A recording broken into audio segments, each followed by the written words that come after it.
You sit here and think, I just wish I don't experience emotions at all.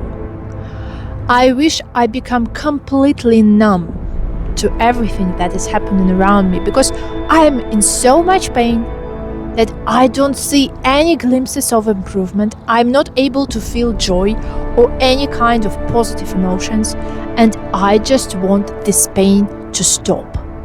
I want to numb myself down to such a degree where I don't feel a damn thing.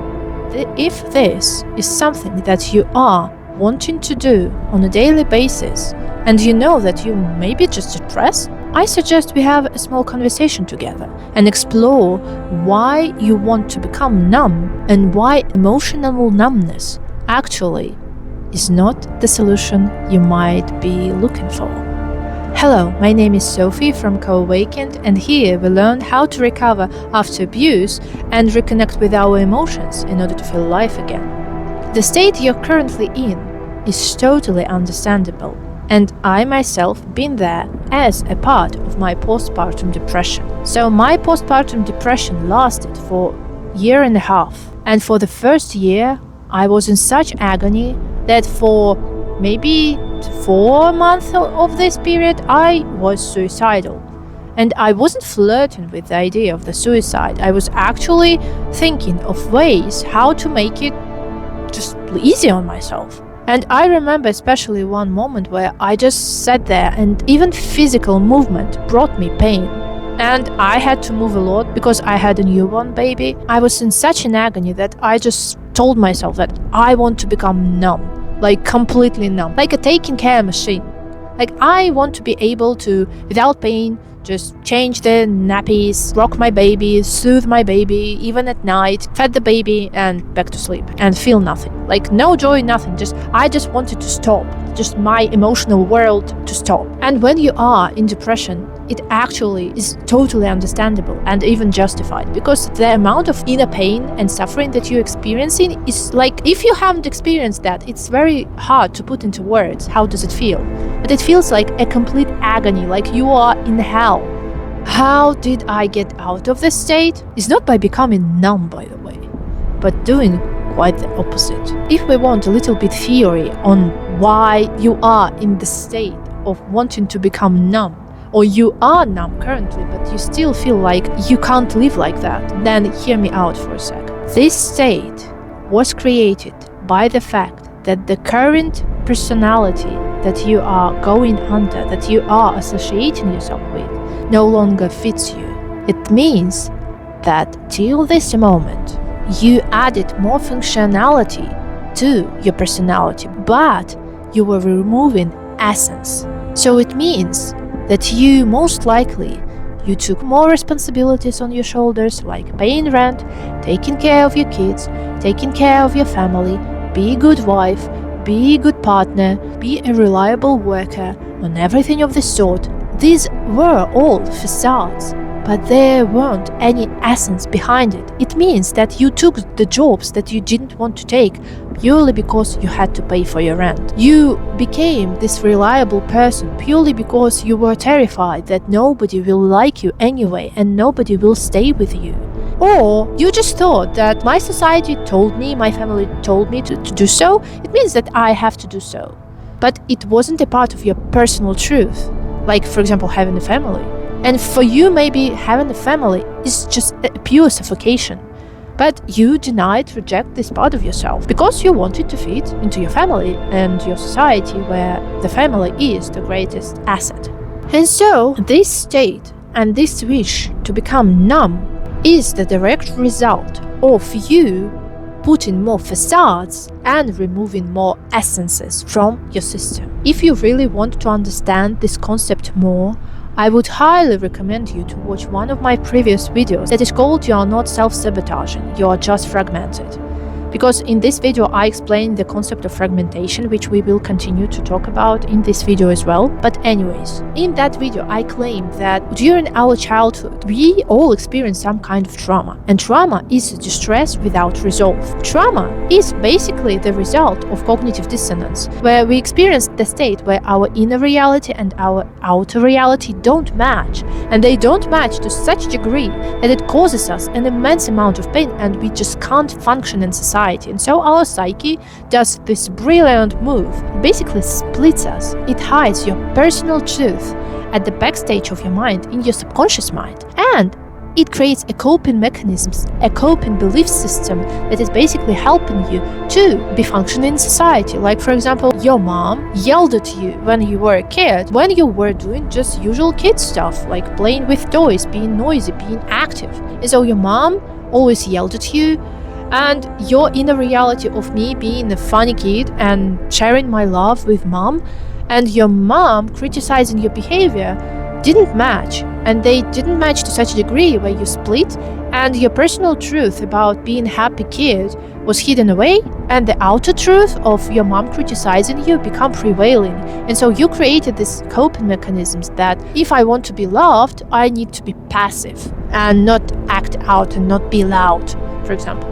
As you can see, you already put a false facade of calm and peaceful child, and you hid the essence of you, who is this playful and joyful child. Can you see where I'm going with this? The more you proceed into your adulthood life, the more coping you acquire, the more facades you put, and the more essence of yourself you hide. You hide your hate towards your boss. You hide your disrespect towards your partner. You hide your pain, your suffering of being a mother from your children. What it does, it actually strips away the essence of who you are. And it happens in increments. It happens in small steps. You don't even initially notice that. It's like in narcissistic abuse, where piece by piece your personality is taken away from you, because the narcissist becomes so controlling that he limits you, your behavior and your self-expression in small increments. First, I don't like this friend of yours, please don't talk to him. You don't talk to him, then it goes even deeper and more and more and more, and then at the end you just find yourself without any friends and you talk only to this narcissistic partner. So, it happens in small increments and you don't even notice it in the beginning, until it becomes too late, until you sit in the middle of the night crying from agony, hoping that everything was over. And so the only solution from that, as you can see, is to do the same process but backwards, remove the facades and retrieve your essence back. And how can we do that actually? Well, that's what shadow work is for. What we should do, we should retrieve the hidden parts of your essence from traumatic experience of your life.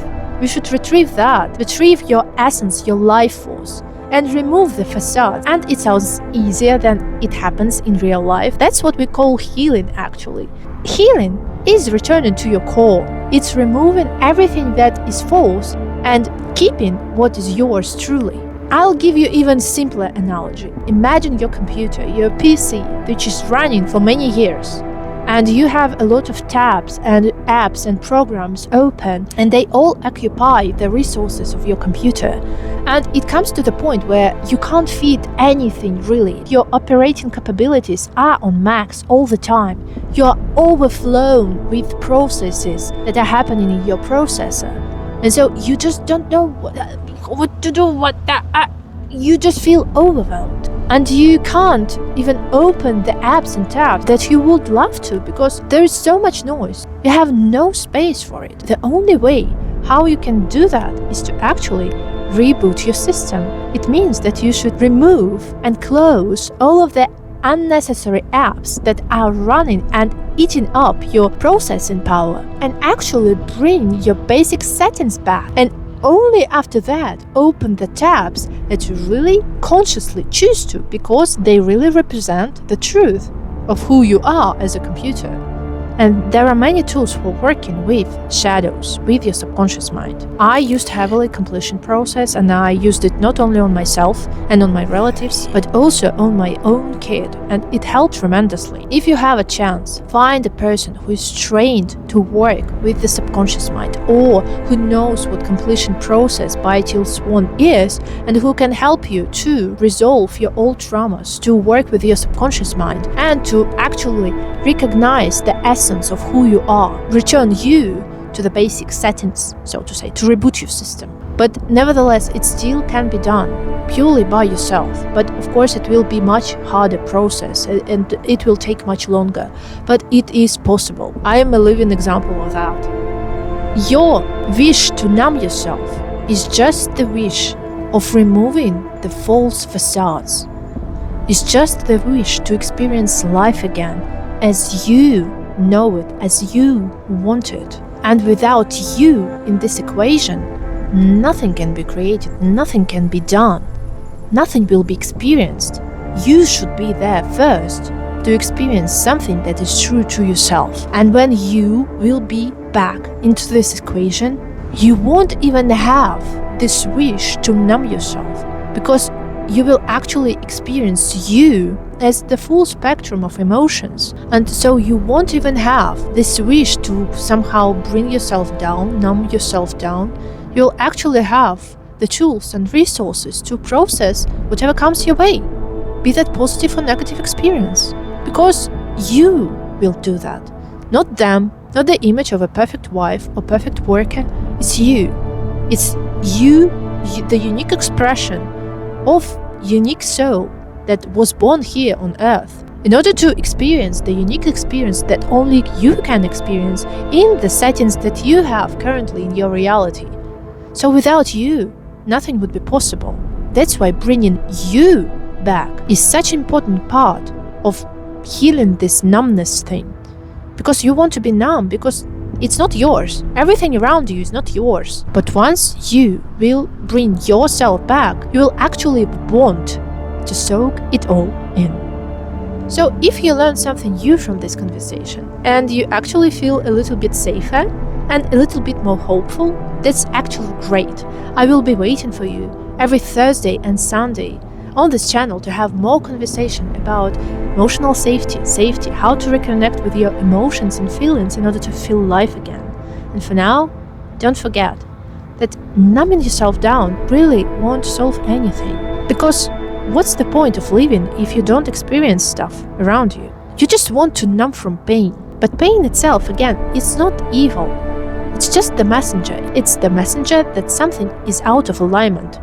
And you have all the power to actually receive this information, do the necessary changes, and enjoy the experience of life rather than hate it altogether. So stay safe, stay open, and I'll see you the next week.